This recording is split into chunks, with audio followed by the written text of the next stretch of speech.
Hi, I'm Jennifer Sir from the Sewing Room in Alameda, California, and today I'm mending my fur collar.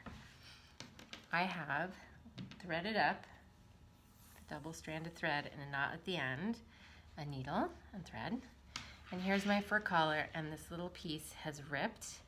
So all I'm going to do is stitch it back together. So what I'm going to do right here is try to get the fur as pushed back as I can, and then I'm going to go from underneath at the farthest part of the rip, and it looks like honestly that this has been repaired before because I see some other stitches. So I think this must have just been exacerbated by wear.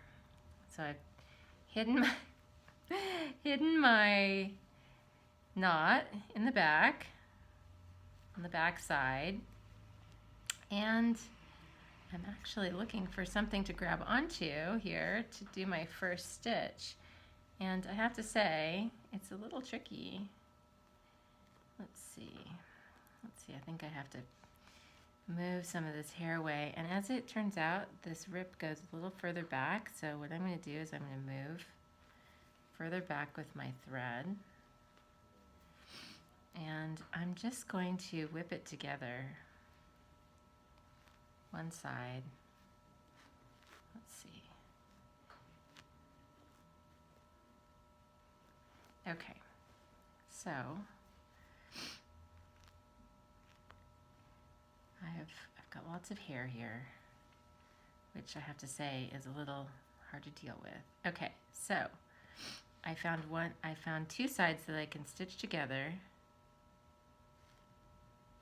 I'm going to hold this thread out of the way and grab my needle, hoping that that's gonna, and then I'm just doing it with the lightest touch I can because I feel like the leather is so fine.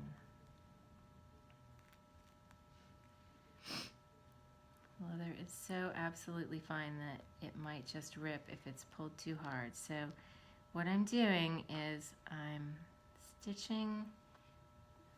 just stitching these back together with a whip stitch.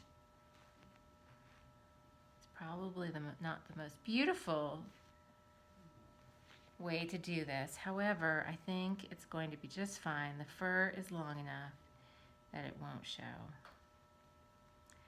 So with each side, I'm just grabbing a little bit from each side of the rip and trying to keep the fur out of my way. I may have to brush it out a little bit.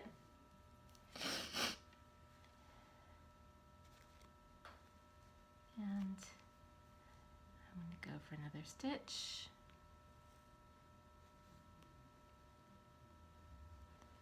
And just continue until I'm all done and the hole is fixed.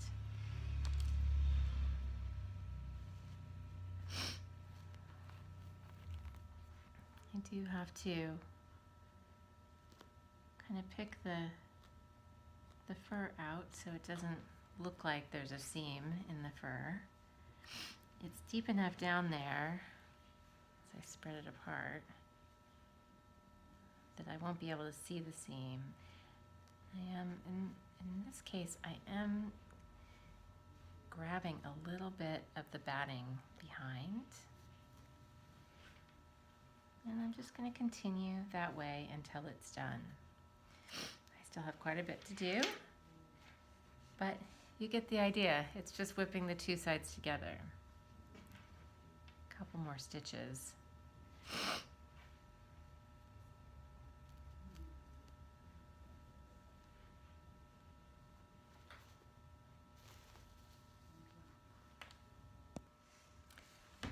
As I get to the end of this correction, of this little seam, and I'm getting almost have the whole rip sewn up, I actually went back and realized there was more than I thought that was ripped. So I had to continue sewing as I get to the end here, I'm going to secure my thread, and then as each stitch I have to pull through, I have to make sure I'm not ripping the leather because it's very, very fragile. Okay, so I think this is the end, and also pulling out the fur. It's difficult not to pull out some of the fur as you go. One more stitch, and I'm smoothing each time, smoothing the fur and grabbing. There we go. So that was the last stitch, and now what I'm going to do is I'm going to take one more stitch and tie it off.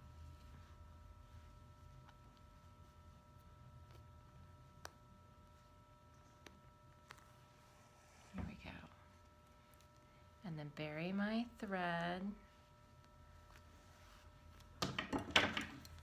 And the last part of this correction, after I clip my thread, is I have to go back and sort of with the needle, I'm fluffing up the fur around the corrected hole. So any of the little pieces that were, you can see some of them are kind of like the fur just gets caught in the stitches. So you have to kind of pull the fur up so it doesn't show the seam. And voila, we have a mended collar that is not coming apart. I'm happy to say it only took about 15 minutes. Have a great day.